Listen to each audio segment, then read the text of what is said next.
Məlim ölçäli ýurdumyzyň ýaşraýatlary baradaky hemme taraplaryň alada, olaryň bagtly durmuşda ýaşamagy we sadaşykly ösmegi, beden hemde ruhy taýdan sadyn kemale gelmek üçin zerur şertleri döretmek, gahrman arkadamyzyň başyny başlan we häzirki wagtda hormatly prezidentimiziň ýygyderli durmuşa geçirýän döwlet siýasatiniň esasy uğurlarynyň biridir. Şunu durmuş gollawyny metat şagylara aýratyn üns berilýär. Ansan perwerlik ýaşlyk etmek, berek-berege gollamak ýaly asyly ýörelgeler, asyrlar boýy türkmen halkynyň esasy häsiýetleri bolupdyr.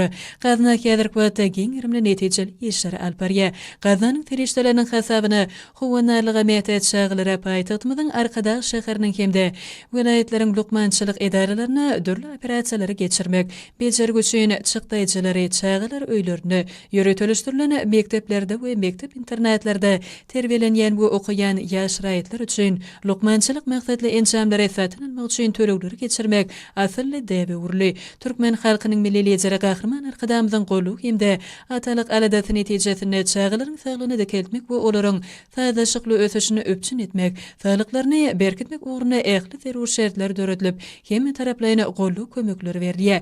Haýyr sakabat gaznasyň alp barýan işiniň esasy maksady diňe bir ýaş türkmenistanlylar däl, eýseme zerurlyk bolan ýagdaýyna beýleki ýurtlaryň çağalaryny gollamakdan ibaretdir.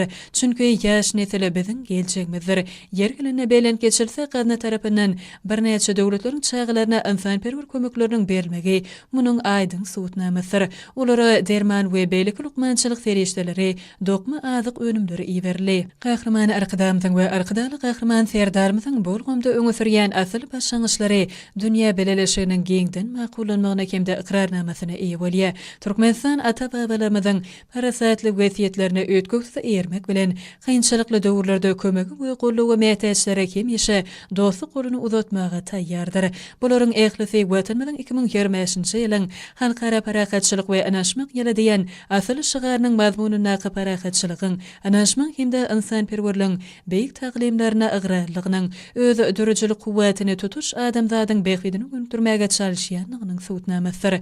Dünýä ölçeğlerine laýyk gelýän öňdebarçy lukmançylyk tehnikalary, ýokary tehnologiýalary bilen öpçün edilen häzirki zaman lukmançylyk merkezine döredilen döwri we mümkinçilikler, dekeldiş bejergilerine metäç körpejelere uly ýardam golluk berýär. Bu bolsa saglygyny dekeltmäge metäç şagalaryň dogry derejeli sadyn bolmaklary ugruna döwlet derejesinde uly alada edilýänliginiň nowatdaky suwutnamasydyr. Munyň üçin körpejeleriň özlerem olaryň atenelerem gahrman arkadamyza we arkadaly gahrman serdarymyza tüýsürekden baky goşşalyklaryny beýan edip çäkse we alkyş sözlerini aýdýarlar.